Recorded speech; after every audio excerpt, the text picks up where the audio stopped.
Oh my gosh, I keep writing my name. Hey, Derek. How are you? Sorry. So here's a couple things for you. This right here is just, I've alluded at the town and gown a couple of times, and I heard about phase 2 and 3, and I read it someplace. I finally found where I read that.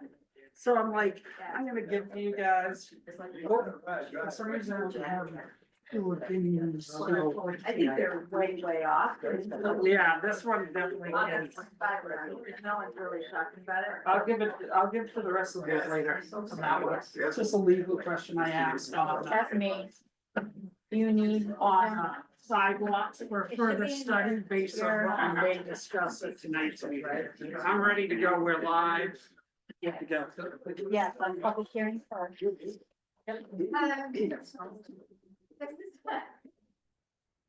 Public hearing to order. Thank you. What are we? I don't know. All right. Good afternoon. So we are starting out this afternoon with a public hearing regarding some changes to our traffic ordinance. We have 5 proposed changes to the traffic ordinance. The first is Article 1, Part 6, changing overnight parking, the definition of overnight parking from midnight to 6 a.m. to 11 p.m. to 6 a.m. Because based on input from the town staff, those hours seem to make more sense to a lot of the people who park on the street. We also have under 1.6 seasonal parking restriction, and we're looking to add some language there. We're going to add town parking lots. And then we're saying no parking on any town street or town parking lots in effect during snow and cleanup events, except for, this is the addition, except for the center 2 rows, the 16 parking spaces on the town dock, which are designated for overnight parking, first come, first served. And overnight parking bans will be notified via push notifications or posted on the town's website and Facebook page when possible. So if you normally park on Main Street or on Water Street, you can park down at the town dock in those middle 16 places on a first come, first served basis. And then that will be exempt from the plan. Is that correct? And the third change is section 2, part 19, which is just, again, adding the center 2 rows down at the town dock as designated for overnight parking when the parking ban is for the other streets. The fourth change is in section 2, seasonal parking restrictions, part 24, and it's the same change, but our traffic enforcement officer very brilliantly went through this and noted that we didn't have it all exactly the same in each one. So we needed to just clean this up. And then on the 5th one is fines. And right now, or last year, we passed that the first offense would be $30, the second offense $60, and the third offense $120. Because of the record keeping system, the way that records are kept here, it's very difficult to go back and find those previous ticketing events. So it's being proposed that we change it just to, if you get a parking ticket, it's $50. But if you get a parking ticket during a snow removal event, it's $100. So those are the things up for discussion from all of you. So if you have any opinions on that, please feel free to let us know.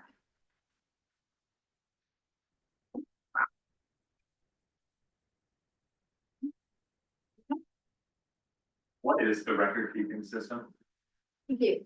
It is an Excel spreadsheet. It's Sue and Karen. It's Excel, and literally we have to look by month, so we would have to see if anybody had them. So if Scotty's out writing tickets in the middle of the night, he's either gotta remember, oh, does this car have a ticket before? So it has to happen at the time. So it's,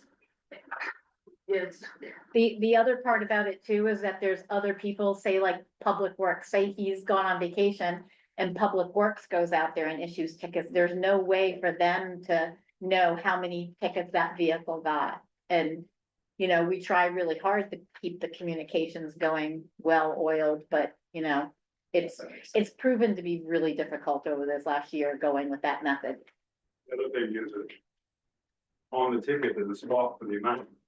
When you're out writing tickets, how are you gonna know? And believe me, we've had people come in saying the amount's not there or the amount's wrong. And we've had no choice but to waive it because they hold us to that. If it's not correct, they hold us to it.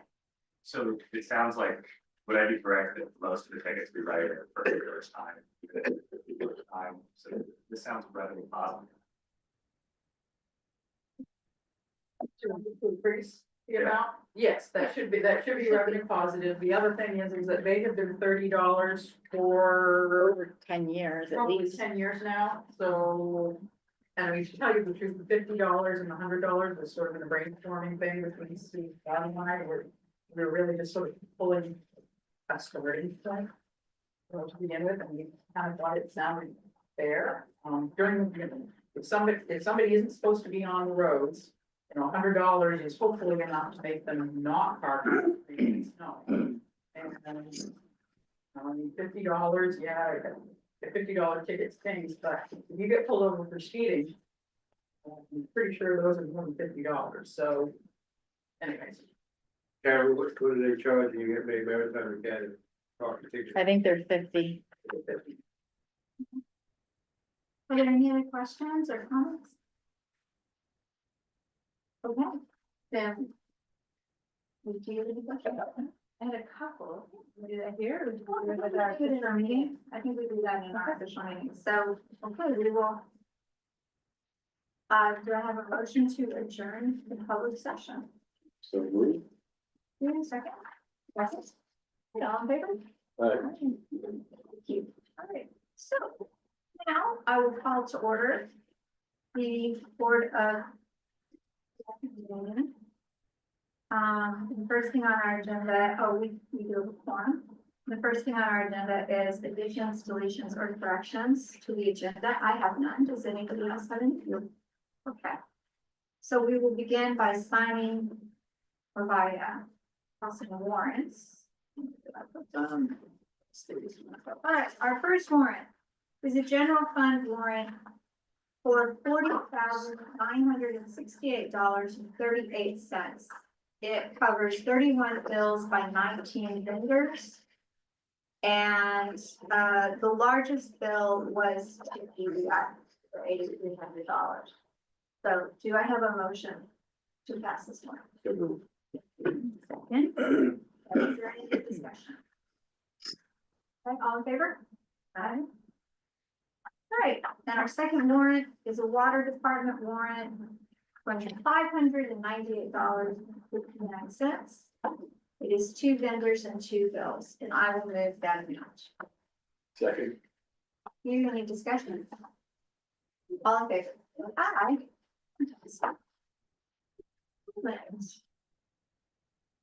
Now. Pretty good. It's from the previous meetings. All right. We have minutes from the select board meeting on February 3rd. I will move that we accept those minutes.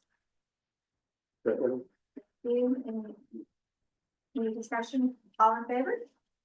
Aye. We have minutes from a budget review session on February 4th. Do I have a motion? Second. Discussion, all in favor? Aye. Yeah. I will move that we pass the minutes from our work session on Monday, February 10th. Is there a second? Second. Is there any discussion? All in favor? Aye. Aye. And on that same day, we had a select board meeting on February 10th. Do I have a motion to approve those minutes? So, Second. Is there discussion? All in favor? Aye. And finally, we had another budget session on Tuesday, February 11th. And I will move that we accept the minutes from that budget session. okay. You any discussion? All in favor? Aye. Okay. Okay, old business. All right, so under the old business, we have a Castine Golf Club response. And I'm just gonna say that,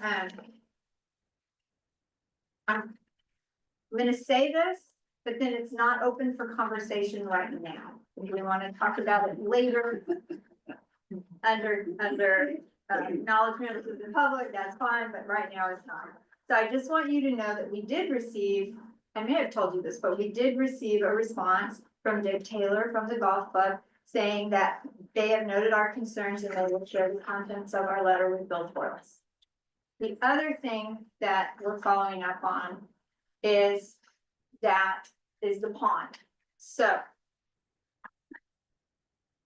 according I was just waiting for you to update. According to Sean, the golf club does not have a new well. They have the same well. It pumps approximately 18 gallons per minute. The water from the well is high in iron content. That said, the club does have a higher water capacity with their new pond. But they continue to use the same well and the same pump for irrigation as they did previously. The pond was also designed to capture surface water. And they're hoping that that's where surface water will go. The pump can be used to help supplement the level of the pond, but shouldn't be much different than previous use. However, under our Castine water ordinance, mandatory water conservation measures, at any time that we need to call for mandatory conservation measures, the select board or the water utilities board, thank you. I'm losing that today. Can ask the golf club to shut that pump down. Okay. Just refer to shut down the pump to the well. To the well, so like to shut down so that they're not filling the pond Okay, from that, if we had mandatory, if we had a really bad Okay. drought. but is it the well that's filling the pond or a spring that's filling the pond? It's a well, from what I understand. I think there's also a spring. Yes, it's my, I think there's both. it's just my understanding that they were expecting a certain amount of water From from the the spring, from the right. spring, and it's been more than they expected. Well, that's great. Yeah. That's even better. And that's just my understanding, that's- and it's not a statement of fact. It gets out. That's even better. Yeah. Okay. All right, so moving on to new business. Do I have a motion to approve the amendments to the traffic ordinance? So good. I will second. And let's have some discussion. Sure. I have a couple. Yeah. Little just housekeeping, things that I noticed. With the change of overnight hours to starting at 11 p.m. instead of midnight. I wondered if in section 2.19 on the town dock, where there's 4-hour parking from 6 a.m. to midnight, if it might make sense that that be changed to 11 p.m. for the 4-hour parking. In terms of the 4-hour period that people can, does it make a difference if it's kind of becomes overnight parking? No, I guess it does. If they're not parking in those middle 16, yeah, it does. So we should change that as well. To 11. But I don't know, that doesn't really have anything to do, that's all year round, right? Or is that summer? That's actually That's geared summer. towards spring and summer season, so really, it's not. But, overnight is not really a factor there, is it? if we look at, I guess what caught my eye was on page 1, where we define overnight parking. It says parking for any period of time between what's proposed 11 p.m. and 6 a.m. But that didn't seem to be speaking just to snow or Right. winter seasons. So that's where I wondered if we should make that Yeah. timeframe consistent. Probably. All right, so that's gonna go, and so that's gonna change to 11 PM. That's what I Right. was suggesting, just so it's consistent with the Yep. start of overnight That- parking. If that that would makes sense, yeah. be less Okay. confusing for people. Got that? Okay. And so that's in 2.19 that I noticed that.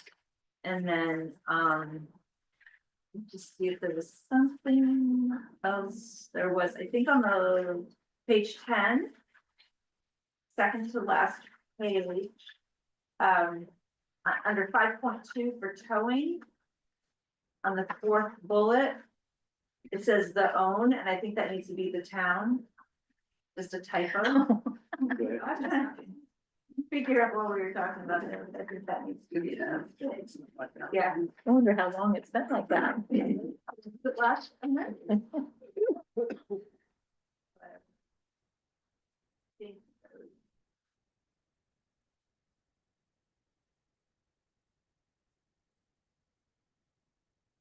and can I just ask a question just for my own knowledge? I don't know, maybe Scotty, if you can answer this. In 2.19, when we talked about the town dock and people can't park trailers there, you know, and they'll offload a boat. Mhm. Where do most people go? Like, what's the actual practical reality of that? Because, The Academy has been allowing the town, well, trailers to go over there with a. like the Stevens Street lot, Property area on the left. It by used, Pratt Common, it used to be for years at the Stevens Street lot, right? and then it moved over to next to that garage on Court Street.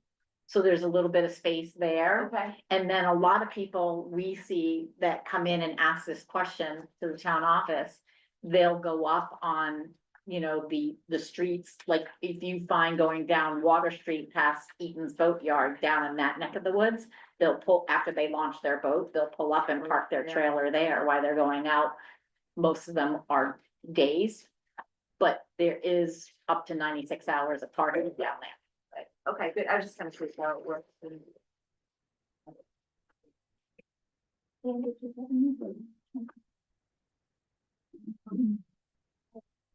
So. Would like to amend my motion to add. Both of those changes, so to add under 219 town dock, changes of 7 AM. 6 a.m. Just to 11 PM, from 10 PM to 11 PM. No, No. midnight to 11 a.m. It's in the 4-hour parking, 6 a.m. to, Ah, okay. 11 So AM. there it is. Or and 11 remove PM. midnight. Or 11 PM. 11 PM, not AM. Oh, sorry, see, I messed up on that. All right, 11 p.m., but 11 remove p.m. midnight out of But it. remove midnight, all right. And then on, 5.2 towing added to. Yep. Okay. There's no further discussion, and all in favor of those changes? Aye. Aye. Thank you, thank you all very much. All right, moving on. Approved innkeepers, tavern keepers, and lodging house licenses. So our first is an application, This is the Castine Inn one. okay, yeah, not that one. Those are, That's mobile vending. that's mobile vending. This is that annual license that comes It's happening. from all the lodging places. Yeah, Yeah. Buchanan. Yeah, that's what I have, yeah. So the first one is, Bill Buchanan in the Dockalander Ventures, for the Castine. Yep. You have an innkeeper's license and a victualler's license. Sorry, but everything was in order. Do I have a motion? Second. Any discussion? All in favor? Aye. Aye. Aye. Right. And now we will do mobile vending units. We have two. we have an application from the Ugly Dumpling.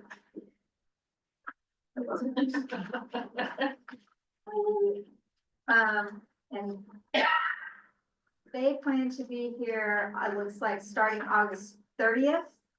Or on August 30th, which is a Saturday. Castine. So, wow. Do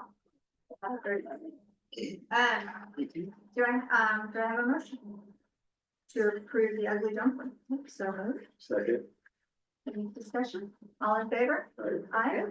Okay, and our second one is the Salsa Shack. And Do we apply?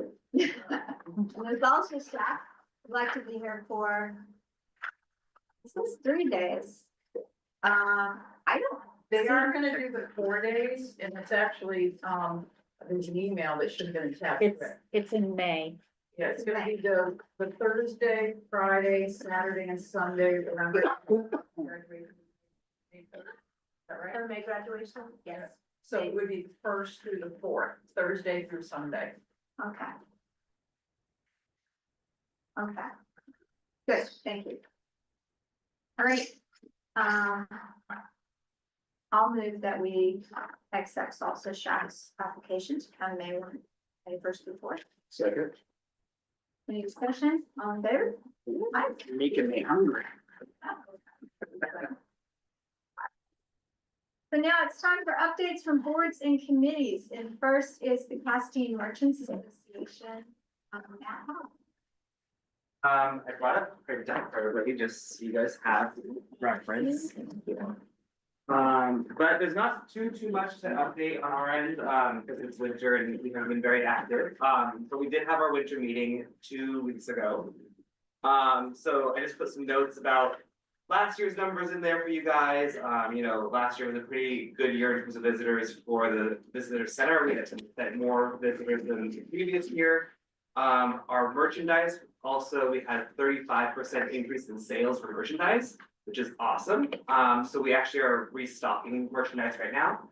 And we are also doing some collaborations this coming year, which is exciting. So we are talking to the MMA about selling MMA merch in the BC, which has actually been a big request from visitors because they don't want to walk all the way up to MMA. It would be nice if they did, but so we're gonna be partnering with them for that. And then also Jordan Richards, who you guys might know is the lady who runs Antiques by the Sea, which is in the visitor center as well. We're gonna do a little pilot program this year where every weekend we have a visiting artisan in the visitor center. So that way there's kind of something different happening each weekend and you could see like pottery or handmade jams or something like that. That way there's just something different happening each weekend. You come and but just so everybody knows, Light of Castine, we raised the same exact number of funds as the previous year. We are not going to do the dinner of 5 flags, which we did last spring. George and I are just kind of focusing on wrapping up some projects at the end and also training up a new general manager after Joyce passed away.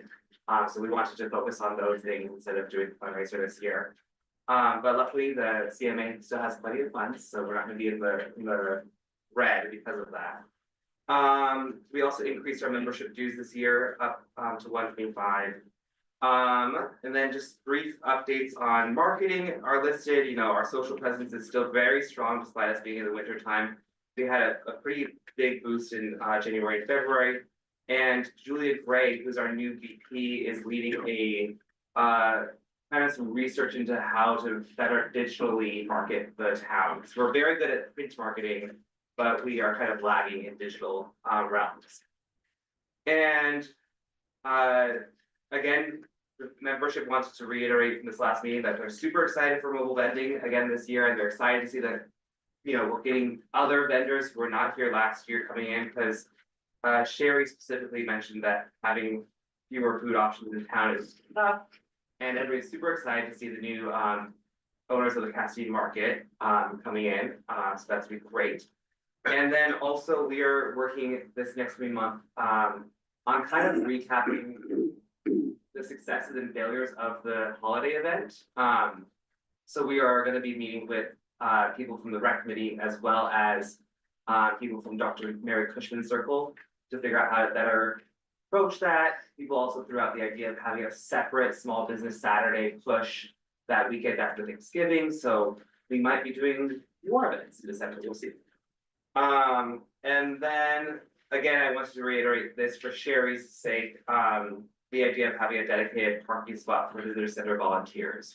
I don't know if that was moved forward with you guys or not, so we would like to request that. And again, if anybody's interested, Sherry's still looking for more volunteers for this coming season. 3 people kind of like, they're good for their volunteer hours now. So we want probably 2 more people to help her flesh out the staff for the VC this coming season. But you know, we have plenty of time now. And that's it. So much. Yeah. Question. So when you get these, this is just a suggestion, when you get the MMA gear for the thing, one of the things I've noticed that I've been trying to find this a particular shirt. It always says Maine Maritime or whatever on it, Academy, but it never says Castine, Maine on it. So it'd be neat if they could actually create a special type of t-shirt, sweatshirt that actually gave some credit to Castine, Maine, as well as to Maine Maritime as part of that. Maybe it could be a special one you can only get at the visitor center. Yeah, that's cool. Yeah, thanks. Next is an update from the recreation committee. Julie, thank you. Julie Bowen, representing the rec committee, and I think it's been how long since something was given? A few months, Oh, not that long. Okay, so as Matt pointed out, we did partner in the light of Castine with the Dr. Mary Cushman Circle. We are responsible for the tree lighting. This year we actually enlisted some of the corral group to come and join us, so that was fun. It's cold, so it's short. But it's always sort of a nice way to start the event, and then people move over here for the dinner. And to Matt's point, I think trying to partner to get people to walk up and down Main Street would be ideal, so we'll work more towards that. We sort of reconfigured the Halloween event, which I think was fun. It still needs some tweaking, but we had a judging contest for costumes upstairs, and the select board was nice enough to do that, and the kids were by age group, so it was really fun. There was also a pumpkin carving. In concert that the rec committee organized it and put up some money for prizes. And there were kid pumpkins and some adult pumpkins. So we hope we can get more people involved in that. We have some older committee members and then some newer committee members. So it's a little bit of a mix up of new ideas and things. So we're looking to host a poker night in March. We've obviously got the Easter egg hunt happening, the regular day of 4th of July, things like that. There's also some movement in trying to get activities at MMA at the planetarium, to have a planetarium night and to potentially offer like an open swim. So we're looking into those kinds of things on a go forward basis. You may have seen we had a summer, what was it, last summer? We tried to host a Wednesday event, an activity, sports activity. It was not well attended, and I think it was too many activities happening in the summer, so it didn't create a huge turnout. So instead, we decided to concentrate our efforts on an event down at the back shore, open it up to people, have games, host some food. It's in our budget for next year. So we're hoping to do more things like that actually bring people together, and use the back shore, the bocce, the volleyball, like that. And just coming up with other ideas, karaoke night, a movie outside on the common. So any ideas? I'm happy to, of course, coordinate with you guys at the Merchants Association to make it more effective as well. And also, I would say that the pedagogy would be open to using our courtyard for nights too. Oh, wow. We have a friend who's willing to donate this a large screen. That's sort of. Any questions from the select board? Anyone in the audience? I don't have any questions, but I just want to thank you for your renewing the energy of the rec department. I mean, you guys We have a long got a list of long list ideas. of ideas. Yeah. It's exciting. I know, Very exciting. yeah, so, and I know there's some historical things happening in town at some point, so we hope to help with that as well, so. Excellent. And I would just also just say thank you, especially for your Halloween event, for, and I know Dan is on the committee as well, but for really involving the MMA students, you know, to see the members of the football team come and hand out the glow, you know, fans, the kids, it really, and they seem to have a good time. And it just really added a nice, you know, full community feel to that. So- Yeah, Dan is terrific, Yeah, and he's yeah. the chair of our committee, and I think we have been making more of an effort, like poker night, we're gonna really advertise it at the school as well, to get, you know, to Right. create more connection between the students and the students. For anyone who knows, Dan's the director of residential life at the academy, so we've got a very good connection with the students. Yeah, I'm super grateful. It's very good. Sorry, John Farr, I'm assuming you have to involve a lot. I'm trying to see, he is every film you've ever watched. Is it come to John Farr? Oh. Movie John Farr? Well, we are worried about the licensing Oh. issues, so we. I might be helping you there. Okay, that would be good. Excellent. Thank you so much. Is a discussion regarding safe harbor. Hi, thank you for coming.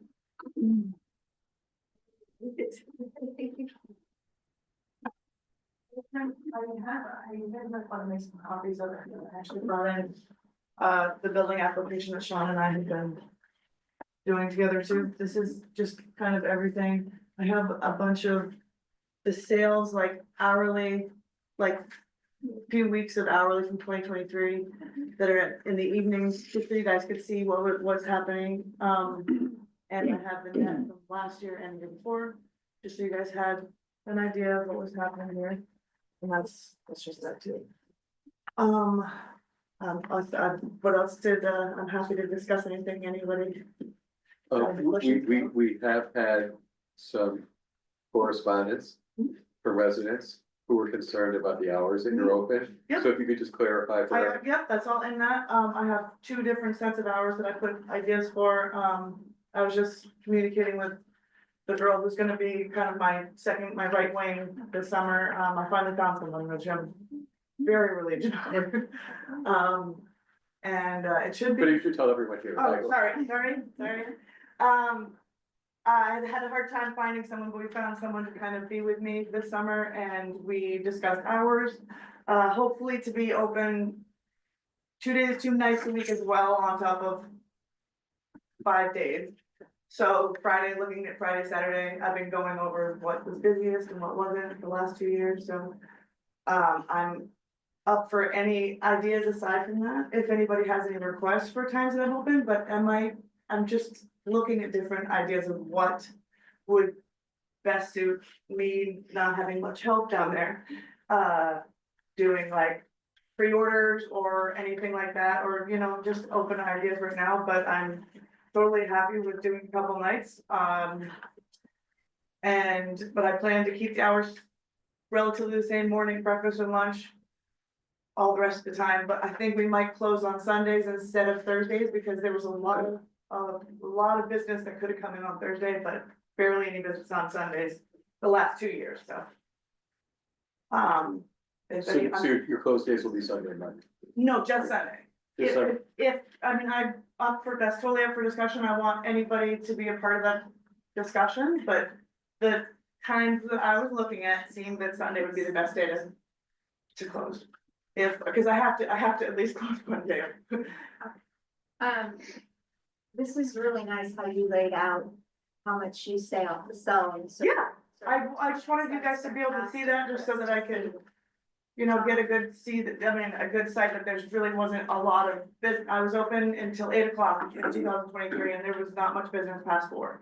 And it shows it all there and I have all the rest of it too. I'm happy to print out if anybody wants any other. That's great. You really filled in a niche last year with breakfast. Yeah. Yeah, I mean, I made quite a substantial different amount of money just being open for breakfast and lunch, so. And if I can add some dinner hours into that, I'm totally happy with that, I am. Is the bigger issue about dinner, is it more staff related or business related? Pretty, staff related, I mean, just because if I've gotta be there, I gotta be the one in the morning, but that might change now that I have someone who might be able to bring in other people, so. Because I know we do get lots of input from the community. Yeah. They would love to see you open. for And dinner. I'm happy to be down there a couple days a week, and honestly, the food trucks were so wonderful last year. They really were, and they just took that extra bit of just, the stress off me. It was so wonderful to have them there, and we supported each other, they came over to me, and I went over to them, it was great. Okay. So Derek, you and Julia have been talking about hours and. Yeah, that we had a discussion on a couple of occasions, a couple of the things that we also discussed that I want to discuss with the board is. I'd like to look into getting a heat pump water heater down there, because apparently there's a problem with the water with washing dishes and everything, of having enough hot water with the current hot water The heater. inspector mentioned it as Right. well.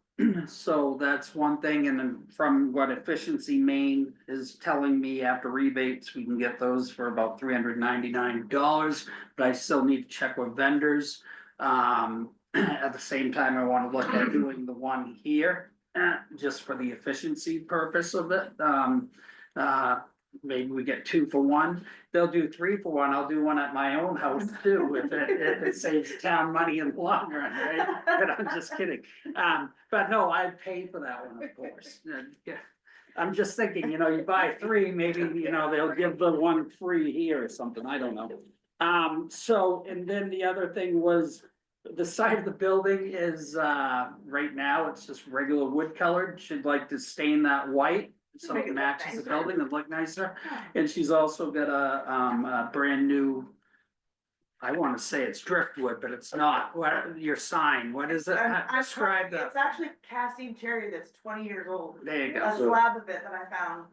It was, I mean, it just fell into so randomly, and I was like, I need to make a sign out of that, so I'm carving it, I'm chiseling, a safe harbor sign, and I haven't found a home for it on the building yet, but Good. we're in the process of it, I just thought it would be great and a good thing to bring forward.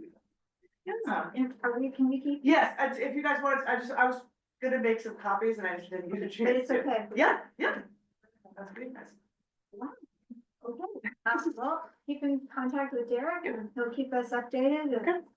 Thank you And so thank you for much. coming. Yes, no, I'm glad we could make it. This is terrific. Right. Moving on, okay. Is it your favorite part of the meeting? No, not, we have one thing before you. Oh, you do? Oh, okay. Oh, that's right. That's right. Second favorite The part of the select meeting. board had a meeting and we discussed reviewing the 6 months, Derek's first 6 months. We did review Derek's first 6 months. And so I would like to make a motion that we continue Derek's contract. I second it. All in favor?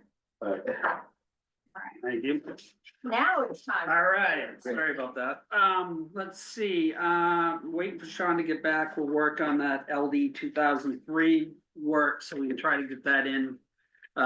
For, which is the short-term rental, the water and sewer ordinances, to address these accessory dwelling units. Cause that money needs to be spent and those things done by, I think June 30th, so it'll be a top priority. Wildfire protection grant, waiting for the next meeting. It is in my schedule for the 24th. On that, where that's going to go over an RFP for the consultants to do the work. We did recently hire an administrator, as you know, from a previous one. That's Alan Krantz and the Resilience Works Group LLC.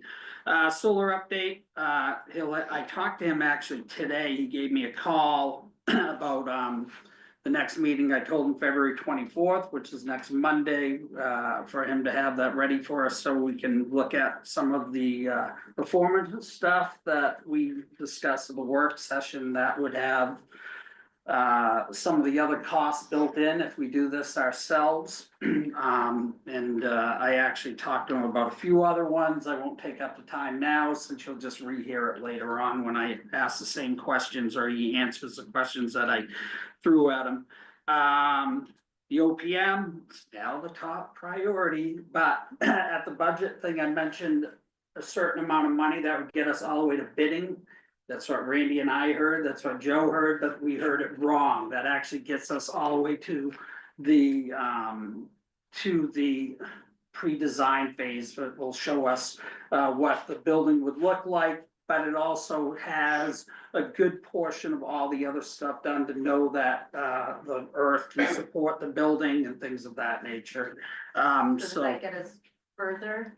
That, Well, it puts us closer, so then all we have to do is the final design and bidding documents and bidding it out at that point. So, but it won't be any of that other work, so we'll know it can go where it goes. If that makes sense. But are you getting, are you able to do more with that money? Than, or? Well, yeah, we'd definitely do more, cause it's less money to do it up to that point, but I'm still going to budget that same amount because it builds it Right. into that It's not that we reserve. fell short on Right, our no, idea, right. we're actually Right. a little. in good But position. we Okay. won't be as, I thought that he had said, and sort of Randy, that we would be at the bidding phase with that, but that's not true. There's still more, another couple 100,000 or so on top of that when we get Okay, there great. for that work. So let's see, well, across from transfer station, I need to talk to Sean a little bit about it. I did find some older file folders that talked about even 10 years ago or something of looking at turning the, putting them back on their own wells or for them to take over the well that we have been providing. And I did reach out to some colleagues and got a bunch of information on who to call. Maybe I don't need to recreate some of these little documents, so a little bit that I learned today. Since last week, waterfront study. I said no update, but I did have a update in the afternoon, because I did get a chance to talk to Lisa Vickers from GEI. And she and Noel think that a second public forum is a great idea. The state has already said that I can use the additional grant money and the change order to actually have one of those. And one of those things, so anybody that went to that forum, everybody threw out a bunch of ideas at that meeting, but that could be one person's idea. So this would be to start locking in what is important to everybody as part of the future of the town dock. And then they could build that into the actual final report. So I'll be talking to them more, hopefully by the end of this week, on how much that will be to have that forum, which may be couple of hours to get it done. We may have breakout groups, but ideally everybody will get 10 or 20 dots, and there'll be a list of items on the walls is how I conceive it. And you'll put what those things are most important to you. You can do all 10 on one item, or you can spread them all around like one of those little silent raffle things where you can put your tickets in the bags. It's up to you. So hopefully we'll get the same turnout from everybody for that. But that's just a quicker, silent way of collecting that data and getting people there, and then we're actually discussing those items further, I believe. Let's see, cybersecurity grant. We're not getting YubiKeys. I talked to Joe Spinzola and I'm like, Joe, what one? I don't get what I need to do. I can't fill out this form. So I actually had him watch the video to find out. We're not currently networked in that way. And that was one of the things I was having trouble with is, well, if it's not going anywhere, what good is it? So we'll probably add that as at a later date, once we go to like a centralized or cloud type of storage network. But we will still look at the cybersecurity training as part of that grant. Let's see,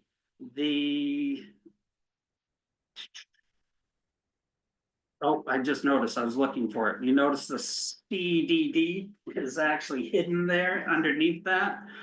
Get moved over. So that is now completed up on Indeed, Maine Municipal. It's on our Facebook page, town website. I actually had an applicant today already, and it will be in the Castine Patriot, Ellsworth American, and they're not their next issue, but next week's issue. And those will run till about, what was it? Do you remember the date? I put March March 21st. 21st, but I also put in that we would be probably doing interviews, before that as they rolled in. I'm gonna reach out to various candidates, to make sure before we even interview them that what they're expecting for salary and everything else is within our guidelines. I'd love to interview all kinds of people, but if they're not gonna do it for the money or whatever we're offering, then I'm thinking we're wasting their time and ours, so. But at least now I'm getting that list. Congressional grant, didn't have my meeting I thought I was gonna have a couple weeks ago, she had to cancel. This time we got our wires crossed and we were both at other meetings. So we are doing it this week. And that person will be the one-on-one person, and I also have another cohort training. Did meet with Xander this week, cause I just wanted to get his take on the history of like the harbor and the docks and everything else. Scott and I have talked about it, so I wanted a little one-on-one because I need to write a narrative on this grant. And I need to make sure it fits in with what the concept is for the future for it. Let's see, the C Street Pump Station, Annalise is supposed to come in on March 3rd to discuss an infrastructure plan update. So that will be the perfect time to actually talk about the C Street Pump Station, and basically she's looking for what do you want that to look like? I mean, it could be a red brick building, you know, that somehow is flood proof, or it could be very much different than that. So you could get creative if you wanted to. Don't know what that is yet. Think outside the box, you never know what you'll get. Let's see. Acadia Docks gazebo for 2024, still on the radar, so waiting for FEMA to tell me whether or not they're gonna give us some money for that. We did get 23,000 today from FEMA. And I believe, Karen, did you get a chance to double check what that amount I was? did double sides, so nobody get your page too. Oh, they did, that was what happened to me. Well, see, the report is still another page longer than you have. Oh, let's just call it one page. I couldn't, well, I found the one report that we got from FEMA saying we're gonna be, you know, this is in process, Yeah. but it wasn't the same number. Yeah, it was. So I tried 50 going something. back and I couldn't find, anyways, yeah, so I couldn't match it up, but I'll look. It's part of the 57, we're gonna get another 24 or 59, whatever it was, I think that was just part of it that came in, but Maine actually paid for their 15% share, so that leaves us with the 10% share that we ended up spending on those improvements. For some reason, I think the 23,000 was for when we removed all of the dock that was destroyed by the first storm. Scotty came in so that we didn't have logs out in the harbor all summer long and had it all removed, with whoever helped. I wasn't here, so I'm giving credit to him. He gets all the credit because I don't know who else was out there. I know there were a lot of people helping out though.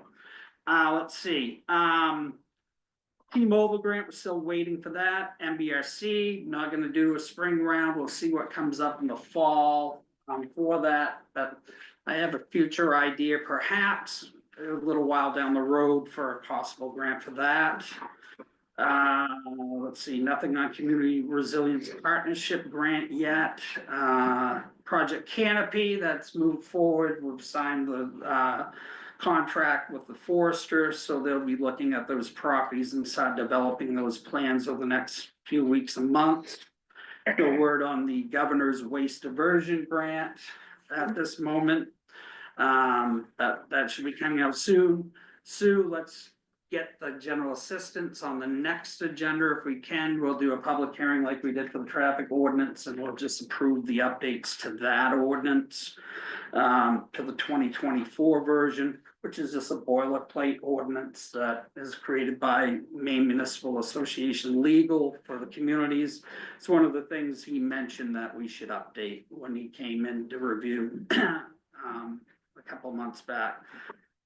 Let's see, the 19th, is that tomorrow? Yes, it is, at 5:30, I believe, the ZBA has their meeting with the Castine Historic Preservation Commission 5 o'clock. and Library Appeal, huh? 5 5 o'clock, oh, 5 o'clock, sorry, everybody at home and the millions watching around the world, it's 5 o'clock. I know there's a double meeting, so I gotta be in two places at once, I gotta be down with the Harbor Committee at 4:30, and then I'll make it up here to start this one. Let's see, got a listening session today on traffic calming, got nothing on right now on affordable housing, except for I've not heard from Maine Housing either, and I've got a few calls out to them. Streetlight on Perkins Street, I've been down there, I don't know, you guys on your way home, take a ride down through there, there are darker sections of the town through there. 168 requested that we shut off the light. 166 is weighed in next door and said, please shut off that light, it blinds us, okay? And it is pretty bright right there. I did call the company down in Camden or Rockport, wherever it is. I haven't heard back from them. I got a couple of calls in to see if really a shade will work, but I'm convinced, I'm not sure it will. It's pretty darn bright right there. So that's something I'll try to update you at our next meeting, find out what they say, but they, Larry Rosen did say that he would pay to remove it or shut it off, and it is bright on his house, I can tell you that. It's, you talk about showing a movie, you could show a movie on the side of his house based on how bright that is. Let's see, Main Street lights, I think they're all working up on the top. We have a proposal coming in to actually either replace the pigtail things down below or actually put banded outlets and run them on the back side that would allow them to be off the ground and then still be ground fault, and that may be a better solution than replacing these ground fault plugs underneath that get frozen to the ground also. I don't know if you've gone down and removed the Christmas lights yet, but some of them will not come up that easy without hitting them a few times to break them from the ground because they're frozen. Let's see, I did see the flagpole when it was at the town garage. It looks like they're about to cut it, reuse it. We'll see how long it lasts. To me, it looked a little bit like it was starting to get a little dry rotted and old. It's been out there for a few years, so hopefully it will survive many more years to come, but it may be that it breaks again. But I think that we had somebody who has. Somebody's donated a mast, it's 44 feet long. oh, that's even better. We're gonna cut it down to 32, and it comes with the yard arm and all of the accoutrements of the mast. You know, I think it will look good there. Yeah, It's free yeah, and it's in perfect condition. great. That's even better. Cause the other one I was worried about. That one out there is only like 21 feet or something, it's just. Yeah, it wasn't gonna make it too high up. I noticed it too, so, all right, great, that's good news. See, I didn't even know about that one. They just wanted to surprise me, I guess. All right, that's good. Surprise, right, all right, good, because I was starting to look at flagpoles going, I'm gonna have this on reserve because I don't know how long that other one will last. Let's see, the sander on the town truck, Joe and Corey have been working on here. The gears, there's a little problem with the gears, they're gonna wear out, so they've been buying some, we're ordering some replacement parts for that.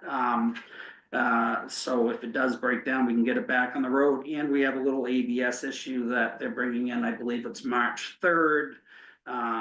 For not a recall, there's ABS light keeps coming on. I have a feeling it's a wire that's broken down by the wheel.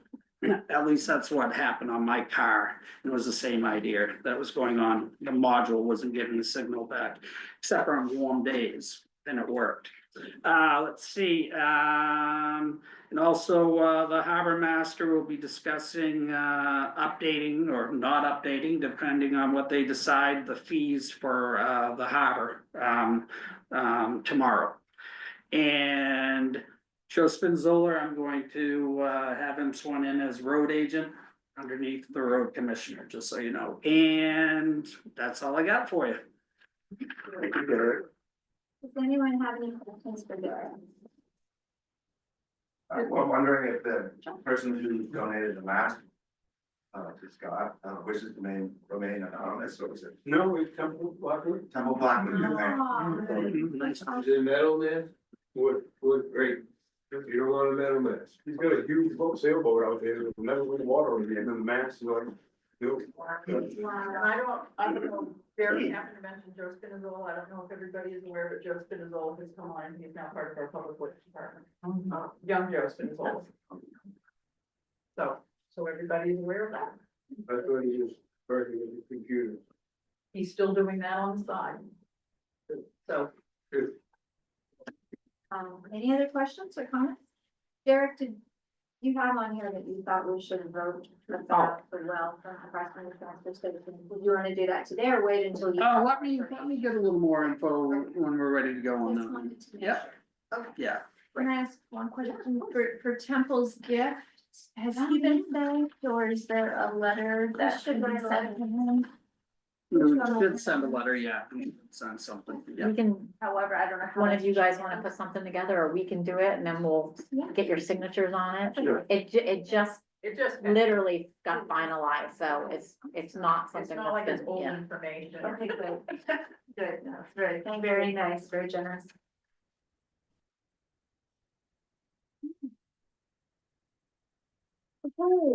Oh, hey, I did wanna, sorry about that. I did wanna mention that at a couple of the town and gowns, I have been talking about, I've seen plans for phase 2 and 3, and everybody looks at me blank, like, well, nobody else has seen this.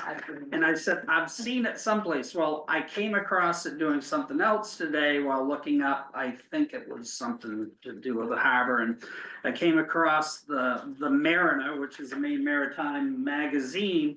And on page 3 of this article, when it talks about the MMA waterfront development underway, issue 1, 2022, it actually talks about phase 1 being the infrastructure for the dock, and then phase 2 being the parking lot, waterfront area, improved pedestrian access. Phase 3 focuses on academic infrastructure development, Andrews Hall replacement, and so I wasn't crazy.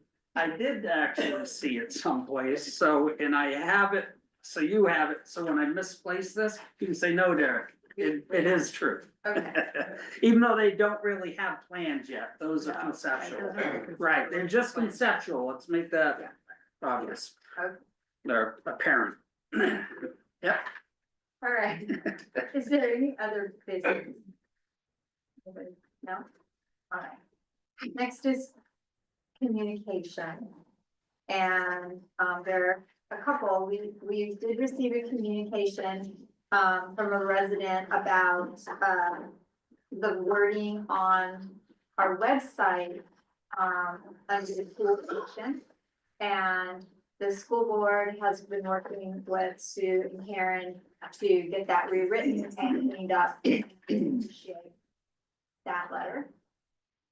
We also got a letter that I'm just gonna read because it was interesting from a gentleman in Canada. Oh, yeah. Who had a trip to Castine planned. And he said, hello, his name is Andrew Leach. He said, hello, I just wanted to share with you that my wife and I were looking very forward to visiting good friends in Castine in a few weeks. However, since we are proud Canadians, the antics of your president simply make it impossible to justify a trip to the US for the foreseeable future. I have visited Castine before and am well aware of what I'm missing. I wish you all the best, and if Maine ever wants to become a province of Canada, I am certain there are people you can speak to.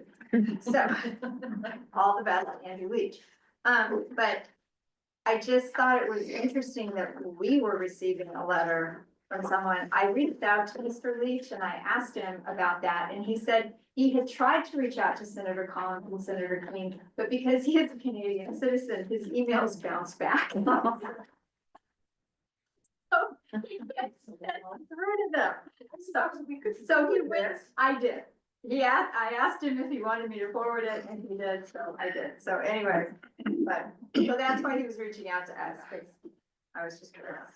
Yeah. All right. Now it is time to acknowledge members of the public and address any requests. Josh. Hi, I've got two things. The first one's really quick, and it's just a response to the response from the Castine Golf Club. Now, people may not know what they're responding to, so I'm just gonna rehash that briefly. The golf club, unbeknownst to them, have been using herbicides that contain PFAS for a number of years. This has been confirmed by the utility board and by Olmer and Associates about the chemical makeup of these herbicides. And they were used on the green tea boxes for a number of years. And so these herbicides with PFAS were applied to the greens and the tee boxes numerous times each summer for a number of years. So it just stands to reason that the dirt and the pond, which they enlarged, which is bracketed by the 7th tee box and the 2nd green, would likely be contaminated with a carcinogenic product. That's why. Yeah, and that's why you asked us, and that's why we reached out to the golf club, and so. Just my take on that quickly is that it's really would be Dick Taylor and the board's decision to decide whether they want to have that dirt tested. So the fact that they're sort of kicking it down the road to the contractor doesn't make a lot of sense to me. It seems like it's so.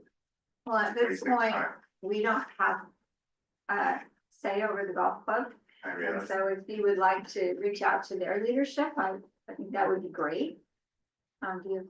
Yeah, and I think also, I mean, and I would agree with you, Josh, but I think also when we were talking about it earlier, might have been Gus, correct me if I'm wrong, but I think there was also some, a request that whoever was handling that dirt also be made aware, in case they weren't previously aware of the golf courses Right. unintentional use of PFAS, so that if they chose to sell the dirt, they would also have that, Right. that knowledge. And so I think that was part of what was included. That in our was letter part, and too. so they reached out to the contractor who was selling the dirt or doing, using the fill for whatever. For Bill Torres. For Bill Torres, and they did not indicate whether they have asked Bill Torres to let other people know, but I'm assuming that they did. But was the dirt sold, or was the dirt just repositioned on the golf course? No, it was Yes, moved yeah. away. I think it was removed It from was the golf removed course. from the golf course. It's on, because some of it has been, some of it's been spread at the transfer station. Yeah, That's the exact same site you were thinking about, a solar array. And some of it was spread on the golf course. And the rest of it, I believe, belongs to the contractor, and he's gonna sell it. As far as I know, he's just gonna keep it in his yard. Okay. okay, so the second thing I wanted to talk about just briefly is going back to something that happened last meeting. I guess Gus asked you, Roberta, or maybe asked the whole board to review the source water protection ordinance. And your main takeaway was fire station is not prohibited in the ordinance, so it would be okay to have it there. Am I misrepresenting you with that? My comment was that of the list of things that you can build on a source water protection site, if there was a list of things that were not allowed to be built, and a fire department was not on that list. Right. And Gus and I were going to sit down and talk about that. We're gonna go through it. And we haven't gotten to do that yet, but we will. have an appointment. Okay, so anyway, I think there's another way to look at the source water protection ordinance. If you think of it as a packet of common sense. Now, why common sense? Because this ordinance is not a long laundry list of dangerous activities that are forbidden. In fact, there are many potentially dangerous activities which are not specifically prohibited. Under this ordinance, an oil refinery, the manufacture of poisons or pesticides, or the manufacture of fireworks are not specifically prohibited. Why? Because the authors of this ordinance had faith in Castine's residents' ability to use their common sense. That is the reason they included a catch-all clause, which is point 12, which states, quote, "All activities within the source water protection zone shall be conducted in a manner that will not cause a material increased risk of contamination to the aquifer." The crafters of the ordinance had the wisdom to realize that there would be many things in the future, unforeseen things that could come up, and that we, the current residents, would need to use our common sense to decide if these things would be an increased risk. Now, if you think back to 2009, I'm sure 99% of us hadn't heard of PFAS at that time. Most of us didn't know what fracking was, and certainly no one knew what Bitcoin mining was. But they're all here now. In fact, firefighting foam with PFAS was used by the Castine Fire Department for years, because it wasn't thought to be harmful until it was. So we must use our common sense, which tells us, some of us at least, that building a fire station on a parcel adjacent to and slightly uphill from the drinking water ponds would add risk to our fragile and finite drinking water situation. Peter Garrett, Castine's longtime part-time hydrogeologist, was asked at a fire station meeting if he, with his 50 years of experience in New England, knew of any other instance when a municipality thought it would be a good idea to site or build a fire station in a protected drinking water zone. He could not come up with even a single one in all of Maine, Vermont, or New Hampshire. Should this surprise us? No, because it's just common sense. Oh, yeah. Thank you. And I'd like to add to that. The manual that I was referring to, best practices, and if you take that manual is the one that was used to develop the 2009 Castine ordinance, okay? If you look at both of those documents together, I don't see how anybody in their right mind, because it is permeates, well, use your sense, use your common sense. Say no, don't do it. Okay. Okay, and let me further, little thing further. You need in this town, the wells and our pond, wells and you need our ponds. You need both of them working together to have enough water in this town, drinking water, that use the Maine Maritime Academy and for the town. One or the other, screw up, and you got a big screw up right now with that golf. Because there's no, then, what they used to do in the old days, they had this little pond, right? And so there's no spring. It's got a little pump that used to pump the water every night into the little pond, right? And that water was used to do the teas and the greens for years and years and years. Now you have a system over there. You have all of the crop land, which I believe is polluted, and it's going into this big pond. This big pond is right over the bedrock, which is our water for the whole town. One of those things goes bad. We don't have a Maine Maritime Academy. We don't even have a town. Read it again. I'll go Very over well, and we'll talk about it. And you know what? Can you bring somebody from the utility board? it. Bring it over. Any other comments? Okay. Thank you. Okay, does the select board have any comments? I just add one more thing, and we don't have a backup plan.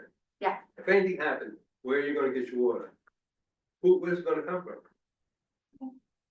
Well, How are you gonna get into town? we'll sit in and we'll talk about it. We will. Okay. Nobody has comments? All right. The next select board meeting. Whoa, that's too bad. Okay, the next select board work session will be Thursday, the 20th at 7:30 a.m. to discuss the budget. We will have town and gown on Friday, the 21st at 9 a.m. here at Emerson Hall. We will have a work session on Monday, the 24th of February at 4 p.m. And we need to schedule, there was supposed to be a listening session this Saturday at 9 AM. And then we found out that the fire department needs the building for the whole day, so they don't want us in here, which is probably good. So we need to schedule a public listening session to discuss solar and the round school. Do we want to do that right now? Or try that? Okay. As always.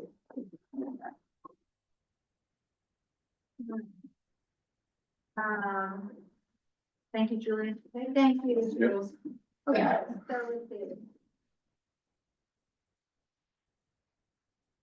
What is next Tuesday night with five for you guys? No? I am driving back, I have our quarterly regular meeting on Monday. Oh, so you're back on Tuesday. I'm driving back on Tuesday. How about Thursday next week? Thursday's fine. You shut the 27th? What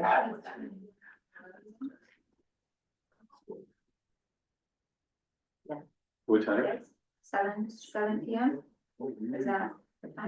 Okay, so we're gonna schedule a public listening session on solar. It will be an hour on solar and an hour on, the round school. Next Thursday, February 27th at 7 PM here in this room. If I can just, usually I would have the March for some reason after today. So it would be Monday, March 3rd and Monday, March 17th, I think, are the two regular meetings for. Okay. Hey Derek, I got a question. Was Annalise gonna be here on a select board meeting or was she supposed to be here? Was it a work session? I think just a work session, she's just gonna present, So we don't want her on the third. like ideas, So so. we don't want her on the third. you want her Between, on- on the Well- 10th. I don't think it matters, I think we said the third, right, Yeah, so I would just leave her there, I think she's cleared it out of her schedule, I don't dare to change it and then have her. Yeah. Do something different, you know, I get this email. oh shoot, why don't I Next week on have Saturday, you let her know. Yeah, I did. 27th? I already So wrote that. what you just said, What's that? 27th for the. yes. Okay, 7. sorry, everybody. Switch Thank to you. the All wrong right, date. sometimes it's tricky planning stuff. 7 to 8:30, okay, good. So with that, I will make a motion that we'll. Second? All in favor? Aye. Aye.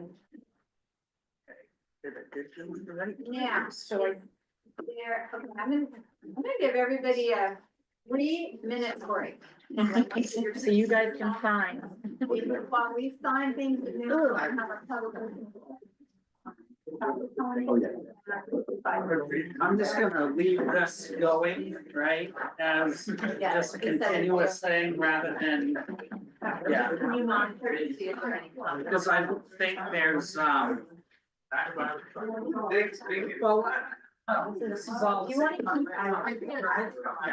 keep this with the stuff that Julia gave you, that's the copy of the building application, these are all initials. For watching now.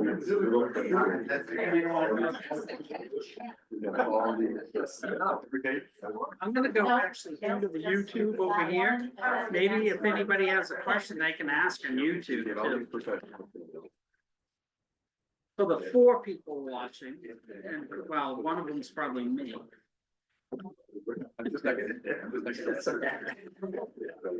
That's like, when I go, oh, look, one person's watching, I'm like, oh, no, I have it on, it's probably me. Let's see, playlist. Let's see this, check this out. Oh, early on. Castine,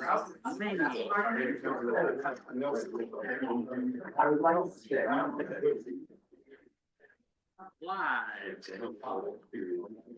The American.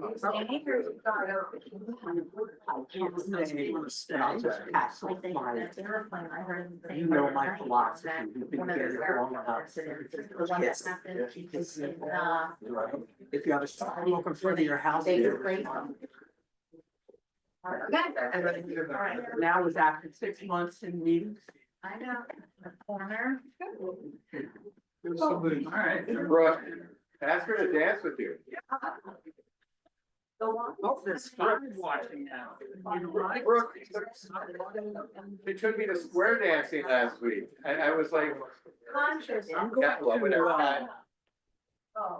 Move over and Sue's, are you sitting around this? No, don't look. Yeah, time for you to go home. Yeah.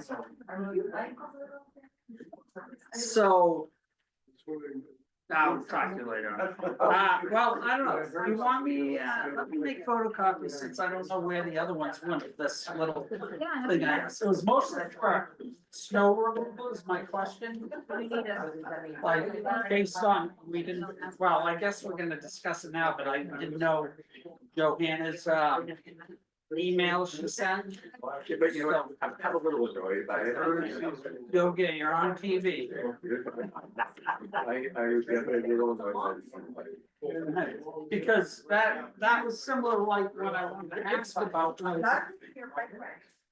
Can I do an isolated snow ban, like, hey, if you're parked in a spot that has a bunch of snow in it, don't park there, okay? We need to come through and clean the snow. So that would be a nice gesture. Okay, Sue, I'm gonna give you.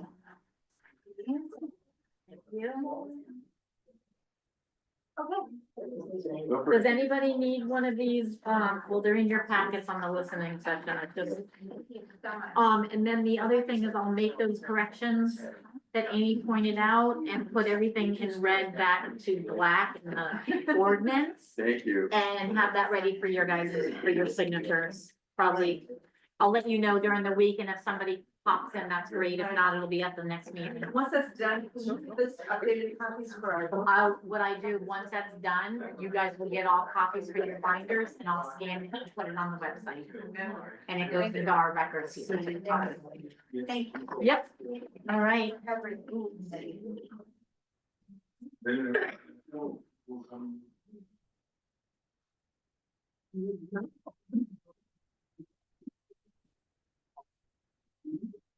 I mostly just want to ask, yeah. Snow emergency. And spots that have a bunch of snow around them, like, how are you? Do you notice, this is the one spot, this one, figure out, you behind. Alright, I'm gonna move. Let's start our listening session. I'm just gonna start with a couple quick things. First of all, this is your time to share thoughts with us, so we won't be saying a lot. We're just gonna be listening. In the interest of respecting everybody's time, we ask that you keep your comments as brief as possible. And we are all neighbors, so let's be respectful of our neighbors, please. This is also not a conversation. I know the first grade teacher coming out at me, but this is not a conversation. So if someone makes a comment to us, please don't take it upon yourself to give them the answer or why that can't happen or why that shouldn't happen or why that should happen. This is just you giving us information. This is not a conversation. If it becomes a conversation, I will call you out once. If it becomes a conversation again, we will close the meeting. Okay. If you are on Zoom, I ask that you please keep your cell. Are they there? They're not there. There's only Mary's on Zoom, the Okay. rest maybe at home, there's 4 Okay. watching. I Okay. did a little testing, I'm thinking they can type in there if they have a comment, If you're on Zoom, type Please into that little comment. yeah, please type your comments or right. questions into the chat and Derek will read them out loud. All right, so we're gonna start with traffic calming. And we did have some letters from the public. And we also had a meeting with a gentleman from the DOT about traffic calming. And a couple of the things that he brought up, he said that in his opinion, we should start by using the speed capturing equipment that we have. So we have one of those little guys that says your speed is whatever. And he said we should start by putting that around town and get some hard data on where do we have problems? what places? And what are our most concerning areas? But you said we put it in neutral, so it doesn't tell people. Right, we don't, it looks like it's off, but it's capturing all the data of everybody that goes by. And he said very often you get a more, honest feeling or finding of what's really happening if people just think it's off. And he also mentioned speed tables. He talked to us a lot about speed tables in certain places. And he talked to us about something as simple as striping down the middle of our roads, because that would help people to realize that we can't drive in the middle, that we have to drive on one side. And if you're concentrating on driving one side on our tiny little narrow roads, you're going to slow down in his view, in years on the DOT. So those are just some things. Other public comments, Mark, I won't say yours because you're here. And Brock, do you want to say yours? say Okay. mine, it's great, I'm welcome to say mine as well. Oh, okay. Glad I'm able to be here in person. A mirror on State Street at the intersection of Windmill Hill would be great because it's a blind corner. Always stop signs at Main and Battle and at State and Battle. And then, a sidewalk on Battle Avenue. That's not really traffic calming, but having a sidewalk. No, on- it's sidewalks and traffic. Yeah, so we can do that one for the next one. Anyway, and then, also, Brock had written in to do a four-way stop, make them four-way stops at Perkins and Pleasant and Fort and Main. Okay, and if there's more. So, we're gonna open it up to you. What would you guys suggest that we do to calm traffic? Or do you think we have a problem with speeding? Do you think this is not a problem? Do you think it's a problem? Anybody? Really? I definitely think it's a problem. I appreciate the outside input you received and that you're doing it thoughtfully. I will say that anything you can do immediately to reduce speeding is super important. Obviously, with the sad death of the most recent student, really hits home, I'm sure, for all of us. And so if there are measures you can do to make this a shorter timeline, rather than an extended process, I think would be very beneficial and potentially save their lives.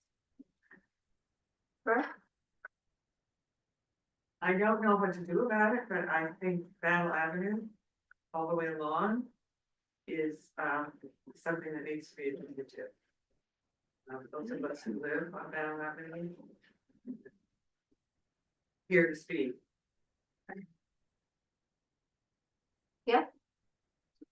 Follow what Brooke just said, as you know, I'm concerned about certain spots that need something more than just a speed limit.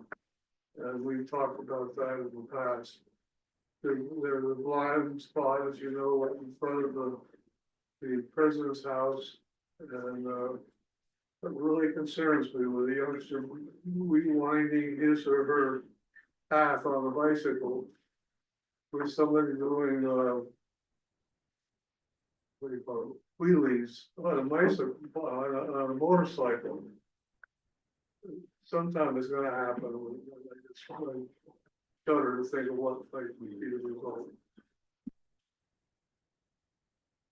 I think striking is a really good idea. It would help a lot. Reason that there's not a four-way stop sign on Main Street in Court Street right now is because of big trucks in the wintertime have to stop there, they can't keep going. And this was discussed to that, back when we first did the ordinance, and I think you should be really careful about finding that. I contacted the DOT in Portland and asked about snow and snow removal and the ability of trucks to go up and down hills. They said that the whole four-way stop sign and snow was, in their words, ridiculous. It was just an excuse. If you look at the topography in the EIS, the actual line on Main, on Pleasant Street, it's really not much. And modern day trucks can absolutely stop and start in that environment. So, I just think, pointing towards snow, which only happens rarely, except for this month, is not a reason to expose everybody to that kind of danger for the rest of the year. Ridiculous. Okay, okay. Thank you. Yeah, maybe to just expand on the letter I sent. I have some of the youngest kids in town. I think maybe the youngest. I'll be looking after the town report to see if anyone's made it. But I love how walkable Castine is. But I've become increasingly aware now that I can't hold all of my kids' hands at once. If we want to walk down Battle Ave, how unsafe you really can feel. So maybe, while addressing the chair, but making reference to Julie's comments, I would just really urge the select board to think about things on a rolling basis, like not an all or nothing strategy to traffic mitigation, and just whatever we can get done now and fast, we should do. And would also hope that we bias more towards safety over anything else. I think a lot of these are going to be two-way door decisions. So, if we find something's not working, we can always go back on it, but anything that's going to make Battle Ave in particular, but the town in general, safer for pedestrians and drivers as well. I think it's desirable. Thank you. Anybody else? No. I want to come to see what a listening session is, but anyway, I'm big on the continuum of care in Castine from the youngest to the oldest, so I represent the oldest parent. And I would like to say the same is true for the youngest as is for the oldest. It is dangerous walking down the streets. And I agree with everything everyone said. And that's unusual. So, see, you would be, so what I'm hearing is you would be open to the select board trying certain things for, say, a year or 6 months and see how it goes. Yes, and I imagine that you have the ability to structure anything with the ability to turn it back. I don't even know what you need a vote of the town for. So if there are things you can do on your own authority that you think might help, I'd encourage you to just try it. And if it stinks and people are pissed, then you can go back on it. But Thank you. Scotty? I've heard a lot of chatter, behind the curtain at the water cooler about, speed bumps, basically is what a table is. And, from my understanding of people talking just generally here in town, the speed bumps that exist going down through the back door have been very ineffective and in fact have actually the opposite effect. And, so I would caution, jumping into like things like that, because those are very, first of all, they're expensive, so difficult to remove. So before, going in that direction, I would hope that there's some other things, maybe tried that maybe, like striping or what have you, that isn't so permanent and expensive. Could I just clarify one point? So Brock, when we had a meeting with he was the head of DOT in Maine, the guy who came. Pete Coughlin. Yeah, he's an advocate for speed tables, which is very different than a speed bump. And there's supposedly, we're still researching it, no decisions have been made, but it's my understanding that the speed tables are much more effective because you go up, you go across 6 or 8 feet. Cars don't try to fly over them because so they've just been proven to be better. But I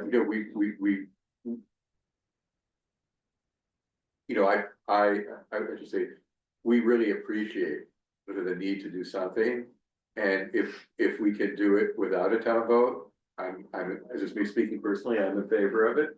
But we will have to, we want to follow the law. Anybody, Sue? Can I just follow up on what Mark said, as far as what the selectmen can do and can't do? For traffic ordinance, which is one of very few ordinances that the select board have full authority to make changes too. But having said that, kind of like what we did today, we have to have a public hearing first, so whatever they come out of this listening session and want to bring to a public hearing, have a public hearing, and then they would approve amendments to the traffic ordinance. And then the only other thing, and that's for town streets and roads. The only other thing that I would point out to everybody to make sure they understand that since Battle Avenue is one of the prime areas of concern, we can't do anything from coming up the hill, going across past Battle, Bangor Savings Bank to the corner to the top of Main Street, that's state road. We would go beyond further down towards the lighthouse. And we also, just to be clear, it depends on how much we're going to spend. If we're going to spend a lot of money, we have to put it in the town meeting and have a warrant and ask permission. So, Julie? In terms of the Port and Main intersection, obviously the four-way stop sign I would be an advocate for, because it's just technically easier if feasible. But certainly the hedge issue on private property is concerning, whether you're coming east from Port or you're coming down Main. It's hard to see west on Court, so I hope you're following my direction, but there are lots of blind spots right there that make it challenging, and I realize that's private property, but if there was some way to manage that, it would be helpful. Yeah, today, just to echo that, I know I'm not supposed to necessarily, but I will say that I was going from MMA toward here on Court. And so I stopped at the stop sign there at Main and Court. And I don't know whether it's because of the snowbank or whether it's, greenery. I just don't know why, but it's very hard to see down the hill to see who's flying up that hill. So I was inching my way out, literally like inching. And thankfully I did, because the Frito-Lay truck came down the street and did not stop at the stop sign. It was not even a rolling stop. He was going 30-ish, going down toward TNC. And so I was like, whoa, I mean, I literally almost like had a major accident there. There are two stop signs there, right? So it's not a stop sign issue. That I had a feeling, my gut told me like, that can't be the normal driver. Something's up. So anyway, I went down there and I talked to the guy. That was my first time in Castine. I'm just filling in. So I don't think he saw it. He didn't see But it just, to me, it just thinks like. Okay.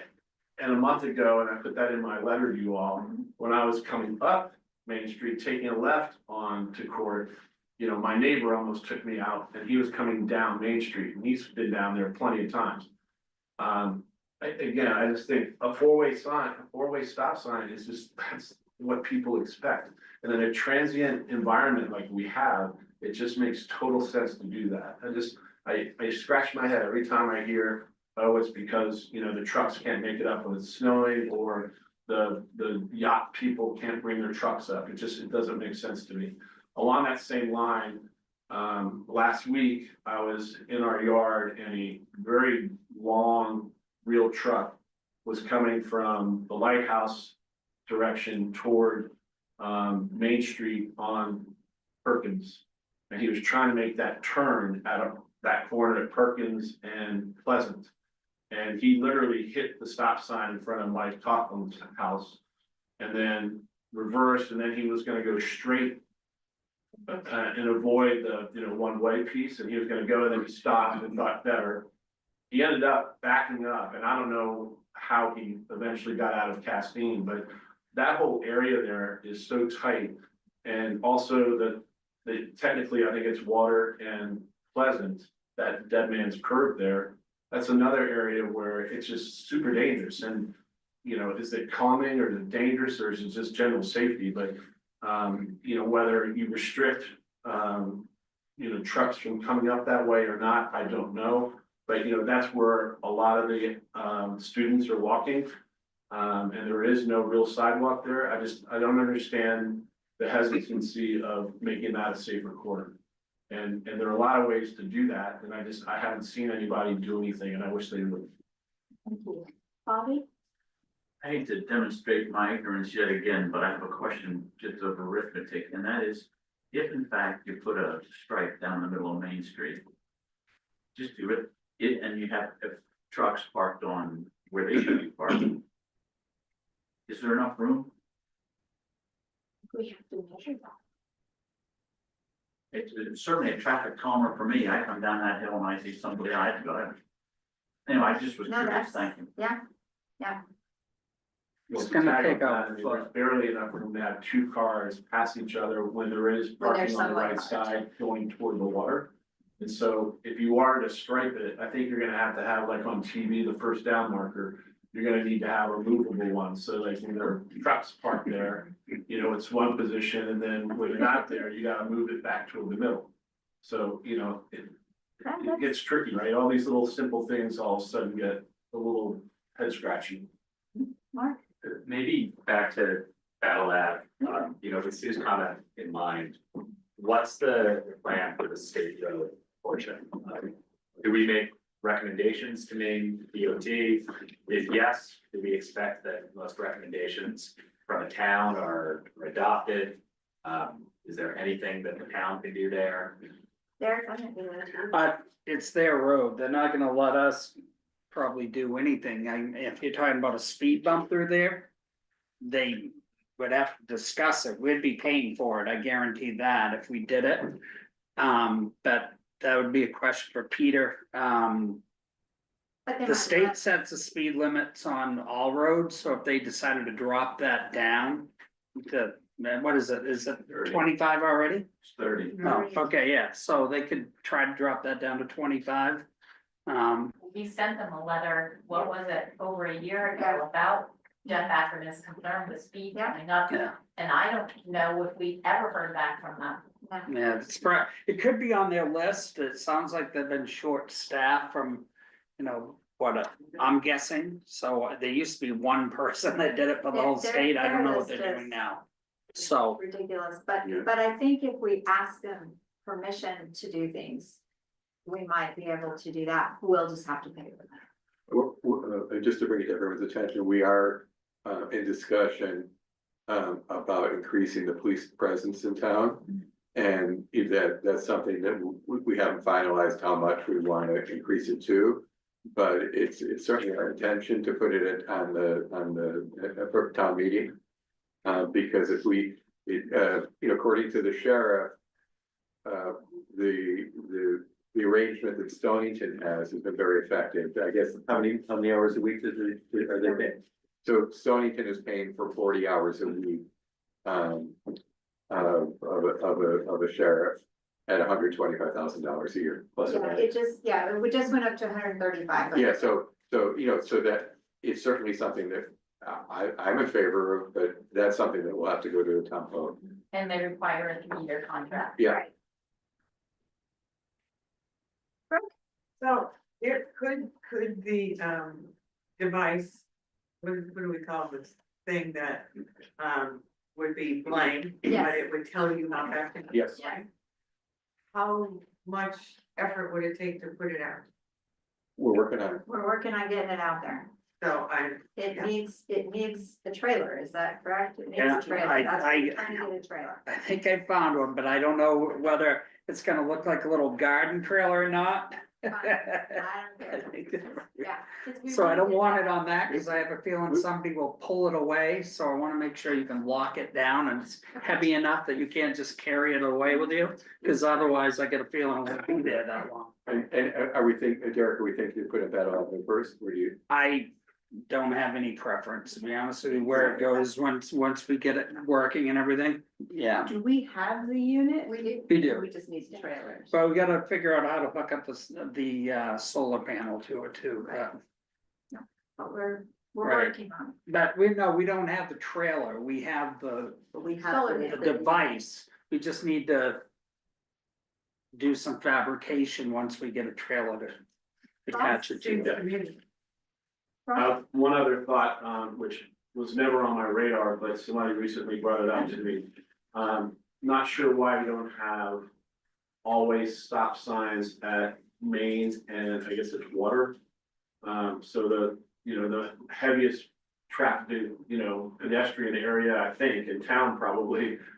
There's no crosswalk, there's no stop signs. It seems to me coming down toward the dock, you'd want people to stop so that pedestrians would be safe and calm, you know, the traffic. And then on the opposite, I mean, yes, there's a hill, but you know, people shouldn't be flying out of the parking lot and should be able to navigate a stop sign there, making it safe for pedestrians. So it just seems to me like, again, it was never on my radar until somebody suggested it. I'm like, of course. that's a- There is a stop sign there. I just got caught this morning on, when you're coming from the market onto Main Street, and then the other one, it's one way. When you come Oh, from the dock right there. Or down Main Street, or down Main Street to the dock. We could put a four-way stop there. There's a crosswalk there. There's a crosswalk, There's so. two crosswalks, and I think if you put signs up, you know, stop for pedestrians or whatever, that would be very helpful. And I'm not opposed to stop sign there either, but there are crosswalks there. Okay. And we do have 4 of those little portable rubber devices I got now too, you know, the ones that go there. Are they the little men with the sign? No, they're the ones that say stop for pedestrians, you slap them in the middle of the road, although in the middle of the road, they tend to get driven over by a Frito-Lay truck or something. Cause they can't stay on one side of the yellow line. That's why, generally speaking, would put them on the side, but we wanna make sure that the crosswalks are well marked too. But I guess going back to like things that can be done quickly and inexpensively and without a whole lot of hoo-ha.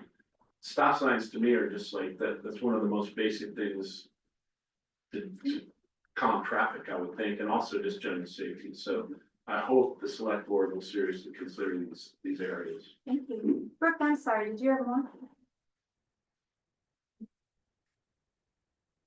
I think I was thinking about where the device might go, because I know it has to go from Main Street west. And I think by Terratine would be. By Terratine, like before Terratine, and then on the other side of Terratine, both, I think, would be good for us to capture some good data. And I think on the Castine Road, even though, but just in town, if we did it all around, even Perkins. And when we have meetings with MMA, when we have town and gown meetings, we bring up traffic safety at every meeting. So, you know, it's something that we're not just trying to have it be a town issue. We want it to be something that MMA is working together with us on. Because it's, you know, it's their safety too. Julie. So back to the battle lab and the state portion of it, so that means that you could not, the striping would begin after? Is that how? At Main Street. Oh, it would begin there. Mark, did you have something? No, go ahead. Well, you've given us a lot to look at, think about. Thank you so much. I expect to write those all down and give us a white paper report on that by tomorrow morning. We will have that by tomorrow morning. Actually, I have nothing else to do between 3 and 5 tomorrow morning. Just a general traffic comment. I would like to say, I'm glad I don't have to drive a fire truck, turn right on Tarrantine, Oh, yeah. coming out of court. I admire anybody who can make that turn with the cars that are, I don't know what we do about it, but. They do a good job, John. They're told not to go that way. Oh, really? So they don't have to face it? They go on. Well, that answers Come up that. Pleasant Street, Yeah. go up Pleasant. Okay, well then, we will close the traffic calming portion of this and we will move into snow removal on sidewalks. All right. Again, oh, that's the wrong one. Sorry, that's wrong. There it is. While you're looking, I'll just say there's 6 people still watching on YouTube. I think this is the heaviest viewership I've seen holding an audience for a while. Were there any comments, Derek? Huh? Were there No, comments no, on the only me, test and then test. So, Okay. so far just those 2. So we did receive from the previous sidewalk committee from 2021. Yes. When they did their survey. The survey. And 152 people completed that survey. 70% wanted snow removal on the sidewalks in Castine. 38% walk 5 days or more. Somewhere in Castine. And 38% of the people who took the survey preferred a town contract for snow removal to private property owners removing snow at that time. So, some of the comments that we've gotten are, could we begin with just a few streets and try it out? Somebody brought up, should we do Court Street and School Street and then add Main Street? And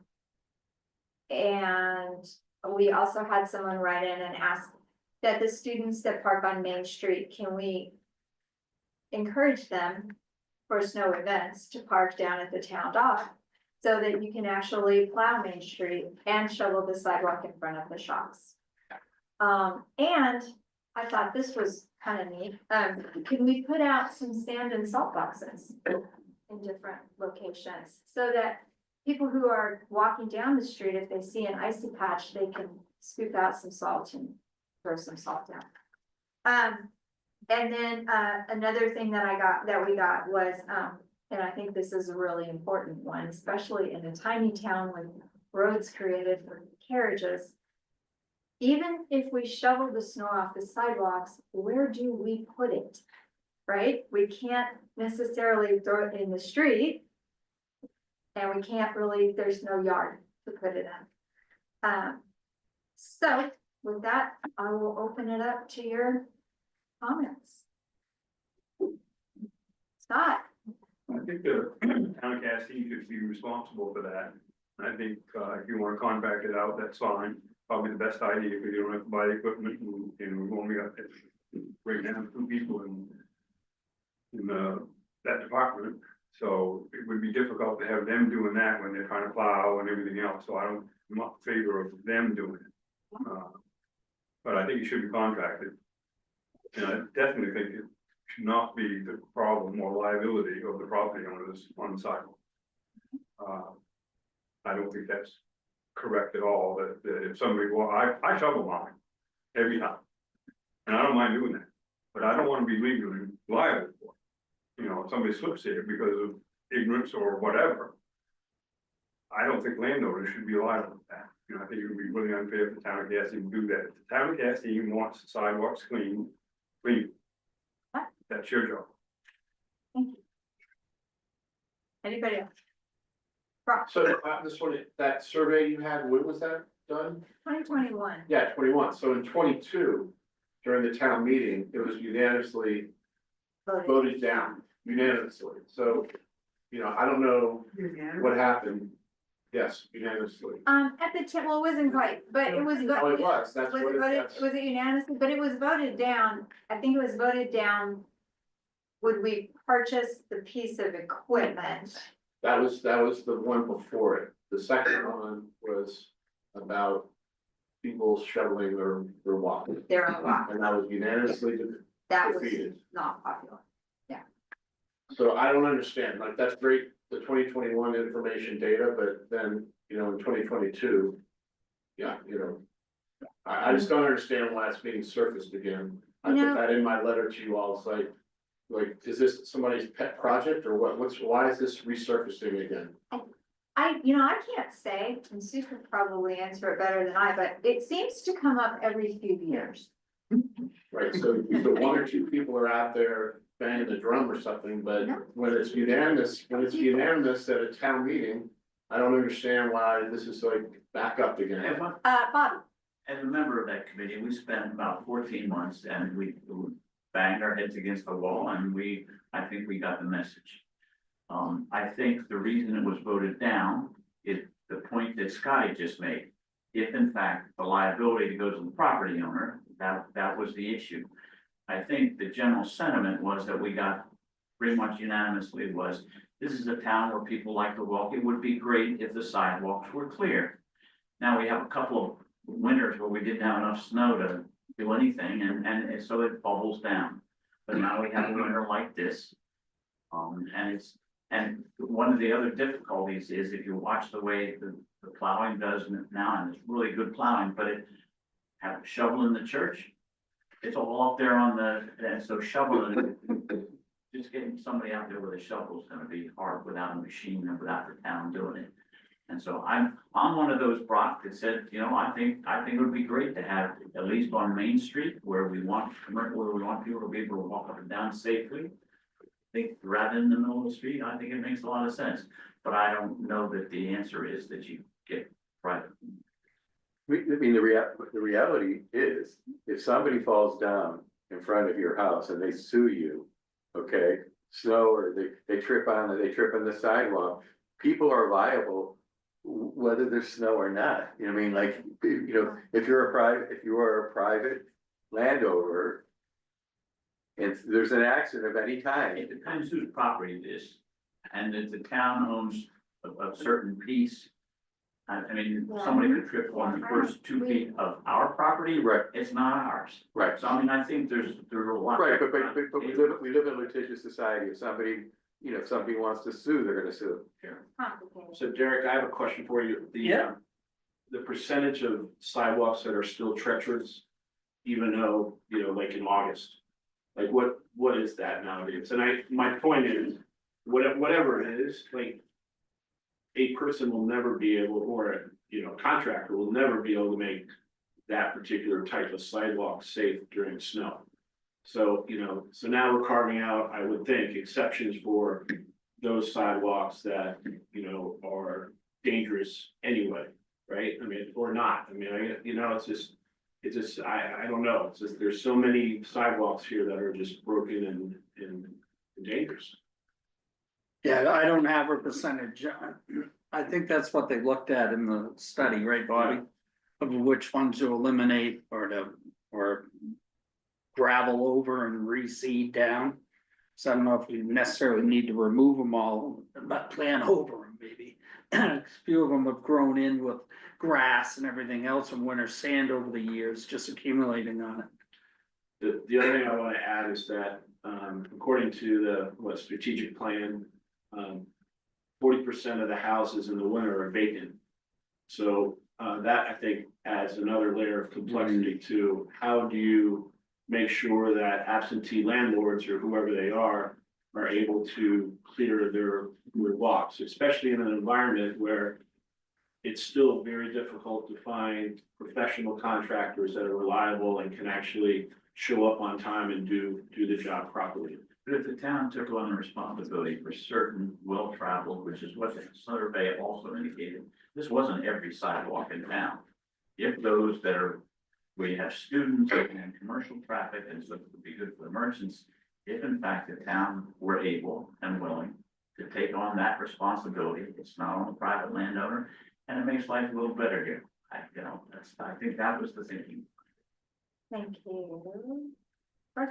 So, to follow up on Bobby's comment, if you start at the attic school and you clear at Court Street, if you come past Emerson Hall and clear, and then go down Main Street and clear.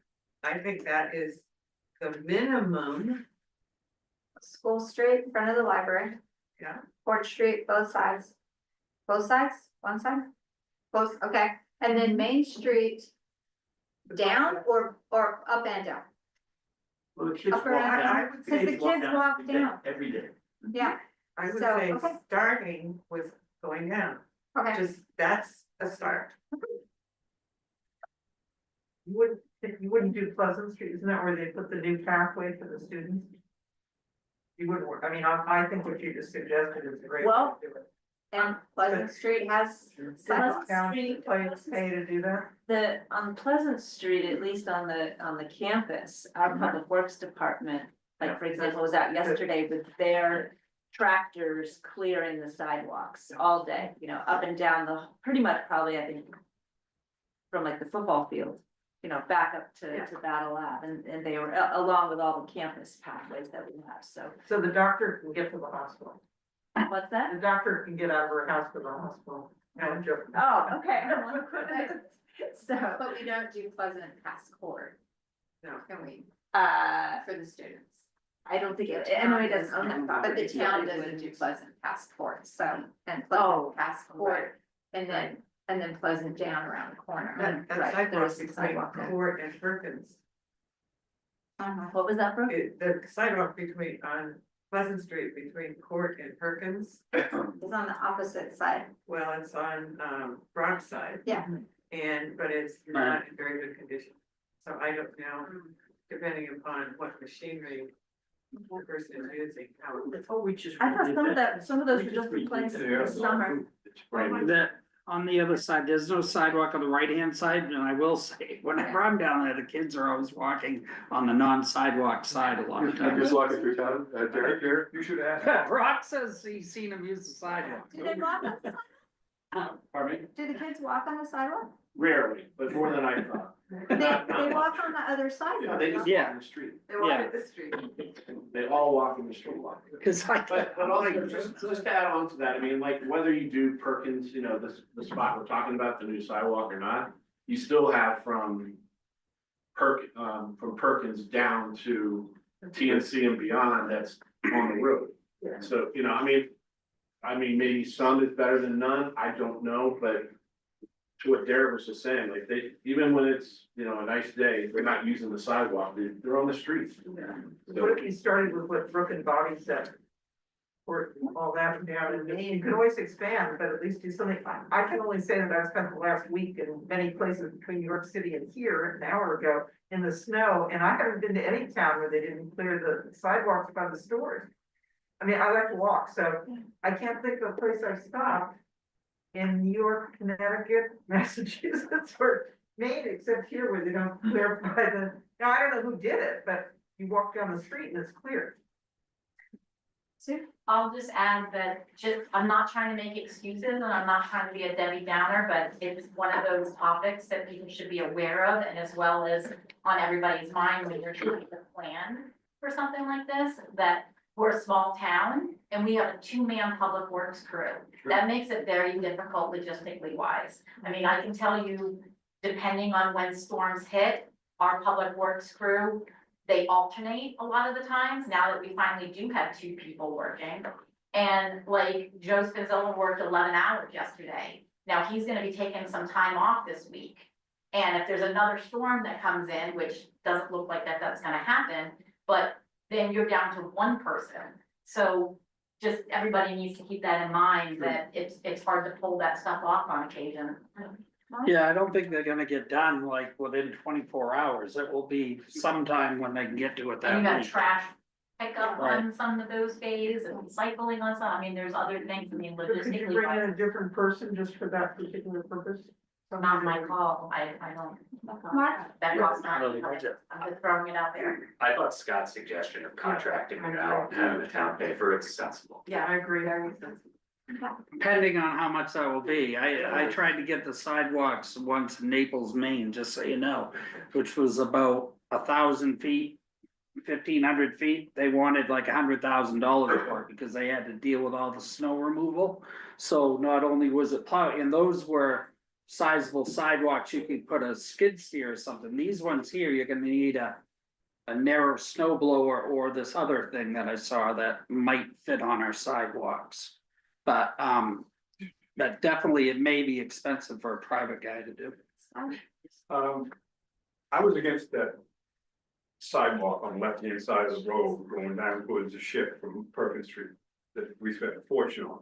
And it is ridiculous to think that if the students are walking down there 2 or 3 abreast and a car comes around the corner, they're all gonna be cleaned out. So I don't blame them for not walking on it. Striping. Hmm? The striping, Yeah, when they striped it, well, they're calling that a sidewalk. I know, but it's. It just, it never should have been done, and just wrong. They don't use it anyhow, it's a good thing. That was a conversation. Anybody else? Anything else?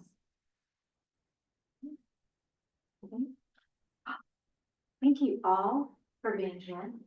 Thank you all for keeping your comments concise. It is only 6 o'clock.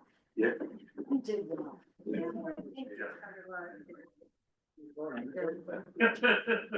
Thank you all. I thought we were.